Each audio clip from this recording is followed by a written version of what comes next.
siamo finalmente a valle di un periodo durato 2 anni, quindi una riapertura con anche i turisti che ricominciano ad avere voglia di visitare il territorio e quindi il 2022 sicuramente è iniziato bene, ma sta andando sempre meglio, ce lo dicono un po' i dati turistici che si sono non soltanto allineati a quelli del 2019 ma sono in aumento rispetto proprio alle medie che avevamo nel 2019. Oggi sono state presentate delle nuove iniziative per l'autunno, quali sono e qual è la loro importanza? Sì, iniziative fino a questo momento ne abbiamo fatte tante e adesso in realtà ci apriamo al futuro, quindi all'autunno e alla fine dell'estate all'autunno con dei momenti che ci consentiranno proprio di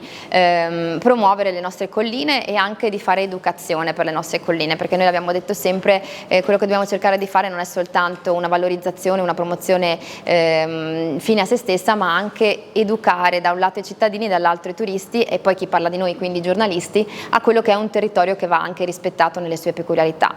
Stiamo organizzando per la fine dell'estate, quindi inizio dell'autunno,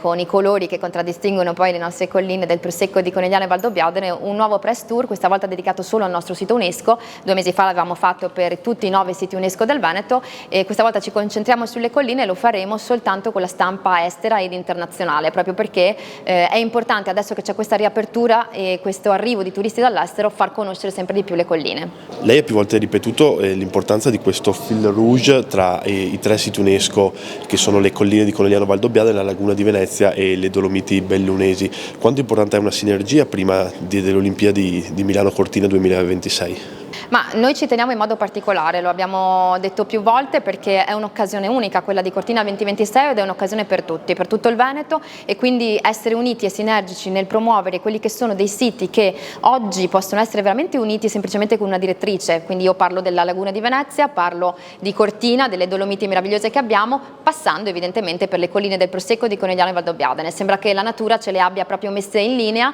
e quindi è fondamentale riuscire proprio a mettere insieme gli sforzi per arrivare verso Cortina 2026 con delle azioni comuni che ci consentano proprio di promuoverci e quindi noi iniziamo proprio con la Mostra del Cinema e speriamo che ci saranno tante altre occasioni per poter arrivare al 2026 insieme promuovendo quella che è la bellezza del Veneto.